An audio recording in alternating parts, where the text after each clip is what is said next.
This is your one and only FireSpark81 with your daily dose of video goodness, and welcome back to another informational Cyberpunk video. Today, we're going to talk about stacking the bully mod. Let's get to it. So for those of you who do not know, the bully mod is a mod that increases your crit damage by 30%. In a recent video I did talking about wasting your clothing mod slots, I said that we have to assume that it doesn't stack, because when you put it on multiple pieces of clothing, or you stack one or a bunch of them on one piece of clothing, and you come over to your character stats, you don't see an increase in crit damage. It stays where it's at, or if you equip one piece and you already have a piece on, it'll actually go to whatever your default is and show you your default there instead of what you would have if you just had one piece on. And because of the fact that when you apply a crit mod to a gun and that actually updates the crit damage, you more or less have to assume that the bully mod is broken. Then I went on to state that it was really difficult, if not impossible, to test for. Now, a bunch of you commented on that video that you could average the numbers.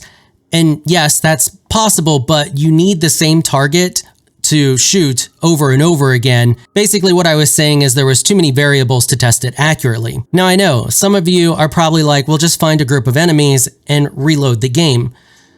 You can't be sure that those enemies are always the same. And let me explain here. So if we come over, and I know you guys just want to know, and we'll get to the test results in a minute, but I need to explain stuff to you so you understand what I'm doing, you understand the test, and you can replicate the test if you want to. So we have some people over here. If we highlight over this one, you can see just says Tigress, Tiger Claws, and then it has a reward. If we highlight over this one, it's a Racketeer, Tiger Claws. If we look at these back here, same thing, Racketeer, gives you a street cred, and they have a star rating. You get the idea. There's nothing that says that those units, every time they spawn, have the same stats. Okay, so why are things different now? Well, they're only slightly different because I still don't have any way to prove that the unit that I ran tests on has the same stats every time it spawns. So the test that I did is slightly flawed. You need to be made aware of that so you know that that's the case. However, the unit is this guy here that I showed in yesterday's video. He's one you can farm. He gives you money and basically everything you could want in one guy. If we take a look at this guy and highlight over him, he also has a money reward tied to him. The other ones did not. If you noticed, they only had street cred tied to them. And I've noticed from some of your comments and some of my additional testing, he scales with you when you're level. That leads me to believe that every time he spawns, even though he can look slightly different, he's got either the same stats or close to the same stats. But because I have no way of proving that he has the same stats, the test is slightly, well, it can be considered slightly skewed or slightly flawed. Why is that? Well, that's the equivalent that if we were running a test on yeast, you asked me, is that Petri dish over there pure yeast? I pick it up, look at it with the naked eye, and then smell it and go, yup, and just hand it to you. You understand? So anyway, knowing that and having all that in mind, I decided, you know what?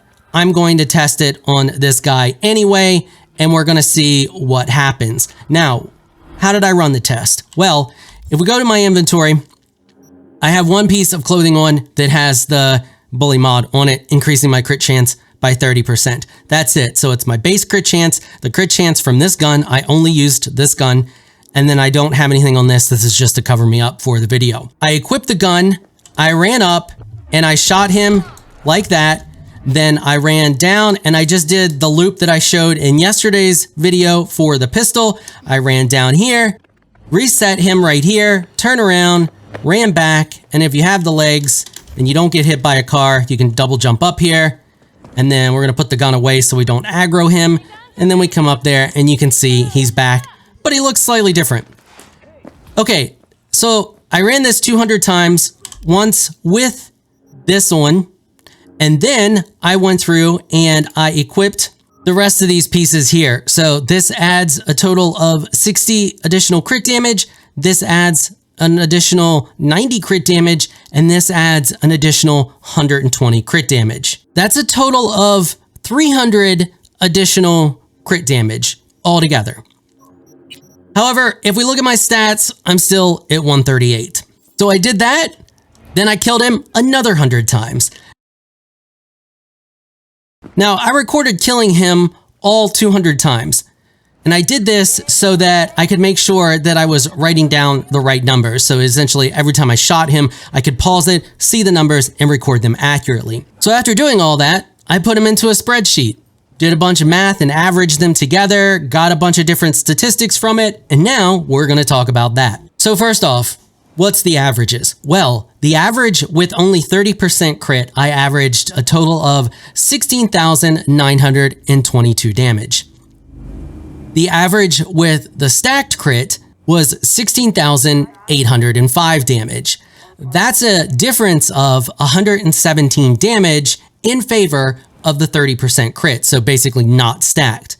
Now what's interesting is that with the only 30% crit, my max damage was only 19,369. The minimum damage with only 30% crit was 14,483.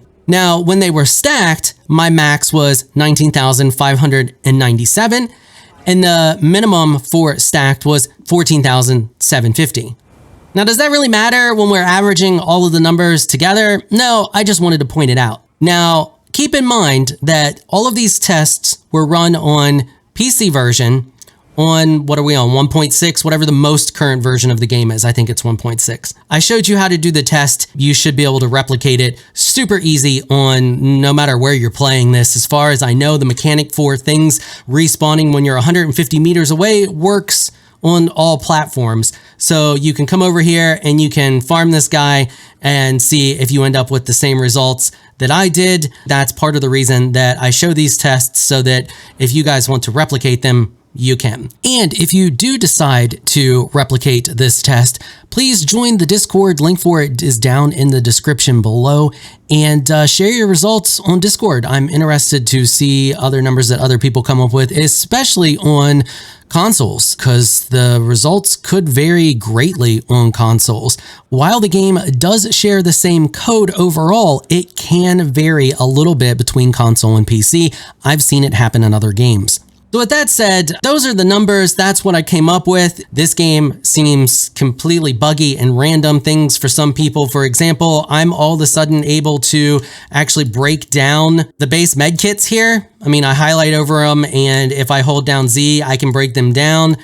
And I've talked to some other people and they're not able to do that. And they're also playing it on PC and with the most current version. So yeah, I just wanted to put the information out there because I personally feel like trying to stack them is a waste, and you're probably better off. Did you guys just see that dude disappear? He totally just disappeared. Anyway, you're probably better off using other mods. Okay, that's pretty much it for this one. Quick, short, simple video. If you found this video helpful, you like these style of videos, consider hitting the subscribe button and the bell notification so you can be notified when I put out other videos. I don't just make guides on Cyberpunk, I make guides on all kinds of different games, and you never know when I'm going to be making a guide for a game that you may be playing.